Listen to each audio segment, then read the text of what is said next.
Hello, my name is Tanya Erlach, and I started the events department at the Texas Tribune 3 years ago, and I'm the director of the Texas Tribune Festival.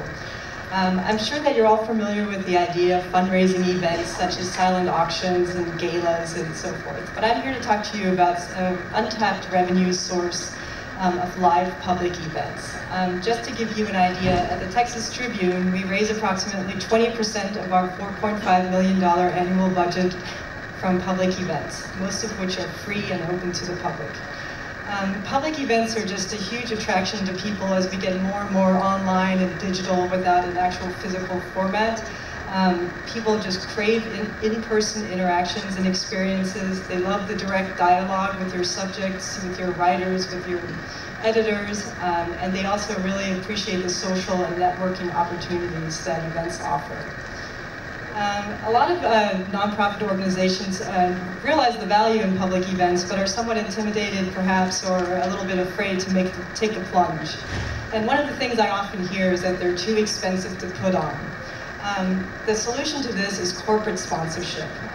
Just to give you an idea, the Texas Tribune's most profitable event series costs us about $15,000 to put on, but we make $150,000 in net revenue. So there's definitely money to be had. As traditional advertising markets and advertising outlets are going away, sponsors are very interested in interacting directly with the public, interacting directly with potential clients of theirs. Additionally, you're not just getting producing the event. You're also we film all of our events and record an audio, and which we then post back online as content.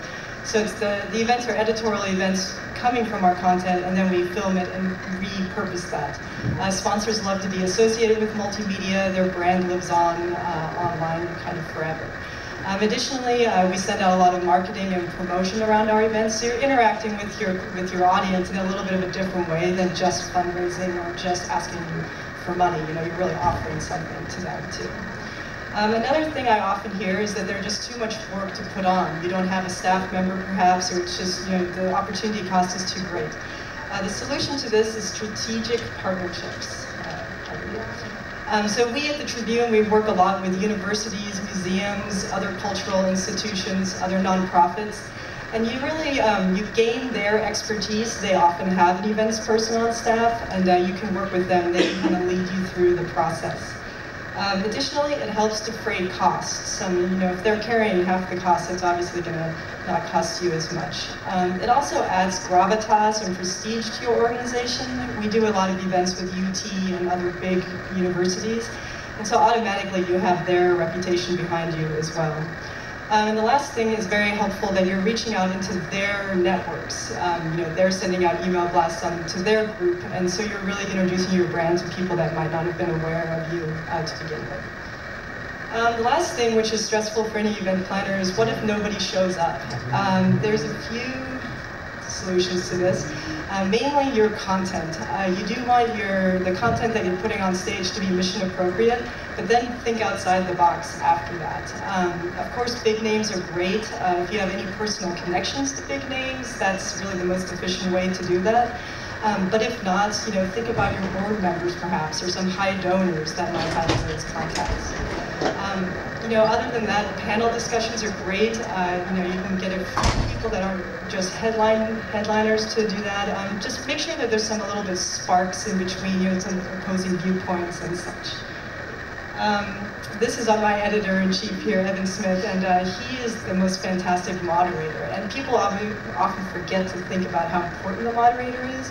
So, look in your organization, who is really a good moderator. And if you don't have someone, you can train someone. You can send them to some classes. Don't just think about panels and that kind of thing. What else can you do? And we produce a really great festival. People have some fun. You can do walking tours, or just kind of start thinking a little bit creatively about what would work for your audience. And lastly, social interactions and happy hours and parties are so important. People really can develop a sense of community around your brand, and it will keep them coming back over and over again because their friends are there as well. So that's it.